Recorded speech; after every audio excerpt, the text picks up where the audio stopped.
Welcome to Recap King. In this video, we will explain 12 Rounds. This film tells the story of a police detective who tries to save his girlfriend, kidnapped by an ex-con who was arrested by him. To save his girlfriend, he must complete 12 rounds of games that have been prepared by an ex-con. Could he complete all the rounds and save his girlfriend? Let's find out in 12 rounds. 12 rounds begins by showing an ambush operation carried out by FBI agents to arrest Miles Jackson, a man who is an illegal arms dealer who has been a fugitive from the FBI for a long time. The FBI then involved a man named Sam, an illegal arms dealer who had already been caught to facilitate the arrest. However, when the transaction took place, Sam betrayed the FBI and decided to run away with Miles.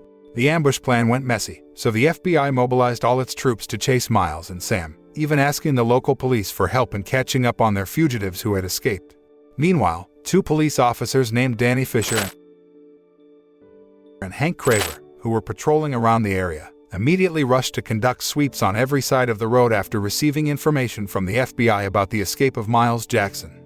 On the other hand, it turns out that Sam and Miles have made a deal to trick the FBI so they can escape. Sam had already leaked the arrest plan to Miles, so the man could prepare to escape. Sam is willing to help Miles because he promised to help Sam and his brother get out of prison.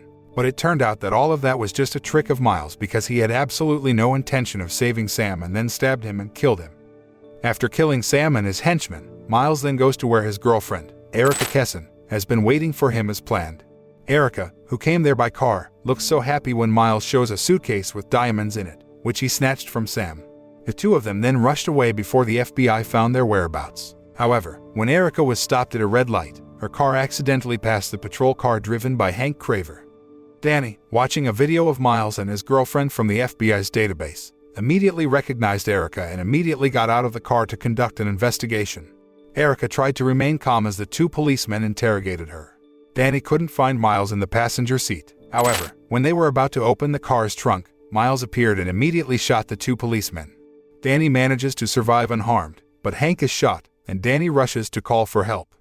After confirming that help would arrive soon, Danny rushed to catch up with Erica by running down a shortcut, breaking into a residential area. After a long pursuit, Danny finally managed to stop Erica's car by crashing the boat right into her. The car overturned, and Danny immediately pointed a gun at Erica and Miles, ordering them to surrender because it was all over. Not heeding Danny's warning, Erica tried to run away, and suddenly a car traveling at high speed hit her to death. Seeing Erica die right in front of Miles, he was shocked, devastated, and angry at Danny and blamed him for Erica's death. Not long after, the FBI and the police finally arrived there to arrest Miles. Before leaving, Miles swears to take revenge on Danny. 1 year later, Danny has now been promoted to a detective for capturing Miles. Danny now lives with his girlfriend, Molly Porter. They get into an argument before Molly leaves for work, where she asks Danny to fix leaky plumbing. Shortly after Molly leaves, Danny gets a call from Miles and informs him that he has escaped from prison and plans to avenge the death of his girlfriend a year ago. Miles then said that he knew all the routines that Danny and Molly did, including the place of work and the route that Molly always used to go to work. Hearing this, Danny immediately ran out of the house to find Miles, but suddenly, Danny's car and house explode, throwing Danny to the ground and killing Phil, the plumber, who arrives to fix the leaking pipe. After Danny recovers, Miles says he will play a revenge game called 12 Rounds. The house, the car, and Phil, the plumber who came to fix the pipes, were all part of Round 1. Realizing that Miles was after Molly and she was in danger, Danny rushed after Molly, who had arrived at the dock and was about to board the ship. On the way to the dock, Danny then asked Hank for help and told him that Miles had escaped from prison. However, upon arriving at the dock, Danny couldn't find Molly anywhere. Danny then gets a call from Miles informing him that he has managed to kidnap Molly and that it is part of his Round 2 plan. Miles then threatens to kill Molly if Danny doesn't play along.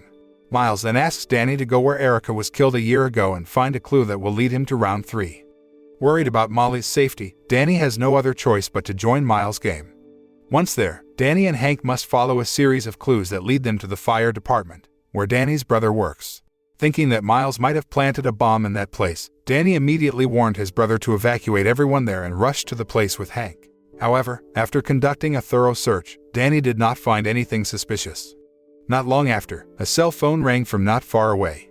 When Danny finds the phone and picks it up, Miles' voice on the other end congratulates Danny for making it through Round 3 by finding the phone.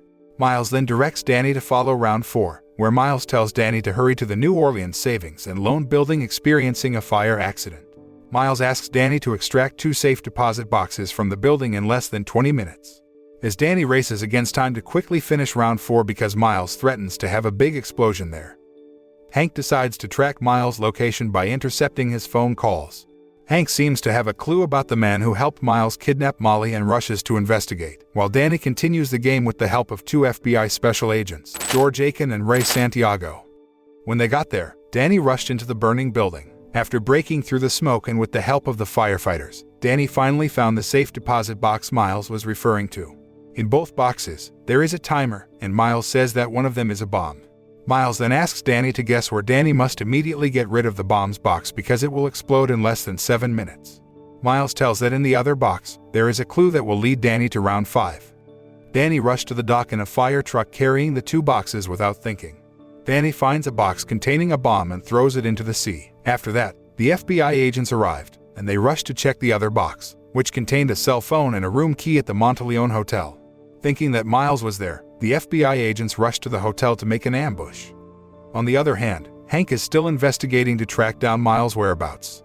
For round 6, Danny and the FBI agents then head to the Monteleone Hotel to find Molly and Miles in the room, according to the clues they found in the safe deposit box. However, they find no one, and Miles only leaves a note on the hotel's video camera that says, "We are still here." Danny found out where Miles was at the hotel 30 minutes ago through CCTV camera footage. Knowing that Miles had had a brief conversation with Willie, a hotel employee, Danny rushed to meet Willie and asked about Miles. According to Willie, Miles came to the hotel pretending to be fixing the air conditioner. Danny and Willie then boarded the security elevator, but then, the elevator suddenly stopped, trapping them there. Inside the elevator, Danny finds a phone tablet showing a video of Molly at gunpoint, which says the elevator will fall in 60 seconds. Hearing this, Danny rushed up to the elevator and tried to help Willie, but because Willie is fat, Danny fails to save him in time, so Willie has to die when the elevator crashes rapidly. After Danny left the hotel, he received a call from Miles, who was about to give round 7 instructions.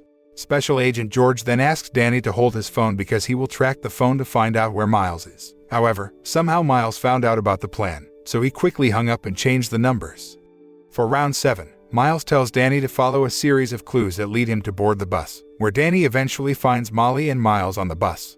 Unexpectedly, Molly turned out to be wearing a bomb under her jacket. Miles then handcuffs Danny and hands him an envelope with a phone number as a hint for the next round. The FBI agents who followed Danny then ordered a sniper squad to incapacitate Miles. Because Danny doesn't want the bomb to explode and endanger the lives of Molly and the other bus passengers, Danny saves Miles, who is the target of the shooting. After being involved in a feud on the bus, Miles finally manages to escape from there with Molly. Danny looks very annoyed that the FBI acted rashly and endangered the lives of Molly and the other passengers. Danny then reveals that Molly was wearing the bomb, and Miles controls it. When Danny almost despairs losing Molly, Hank then appears and tells Danny that he has managed to find one of Miles' henchmen, a man named Anthony DeLusso. Anthony is an ex-con who helps Miles make the game. When Hank finally goes to catch Anthony, Danny then opens the envelope Miles had given him on the bus. In round 8, Danny must find the correct cell phone number, which can disarm bombs placed in different locations. But since Danny is only given 10 seconds to find the right number, he fails, and the bomb implanted in the brake of one of the streetcars eventually explodes, causing the tram to become unstoppable. Miles then calls Danny and tells him that on round 9, Danny must stop the streetcar with number 907, which brakes are broken. Danny and Ray then rush to chase the streetcar and recklessly crash the car into the streetcar to slow down the vehicle. After that, Danny got into the streetcar and tried to cut off the electricity. As the plan fails, Danny and Ray recklessly crash their car into a nearby power station which instantly shuts off power to the entire neighborhood. They then ran along the tram, driving away the people blocking the road until the streetcar slowed down and finally stopped.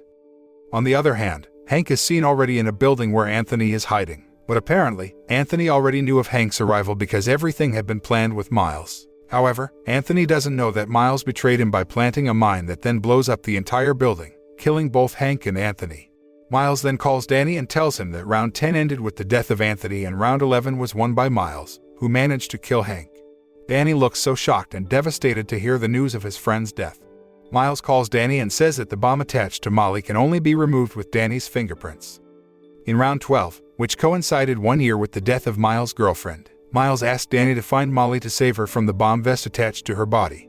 Hearing Miles' words alluded to his late girlfriend, Danny assumed that Molly was at Erica's grave. When Danny, Ray, and George rush to Erica's grave, they get important information about the 5 phone numbers that Miles gave to disarm the bomb. In fact, all of these phone numbers were connected to the bomb, and Miles had planned the explosion beforehand. Miles installs a camera that monitors the elevator shaft and detonates the bomb 5 seconds early, which means Miles is planning to kill Willie. Danny realized that Willie's death in the elevator had been arranged by Miles. Ray then checks Willie's background and discovers that he has a second job as a guard at Homewood Security.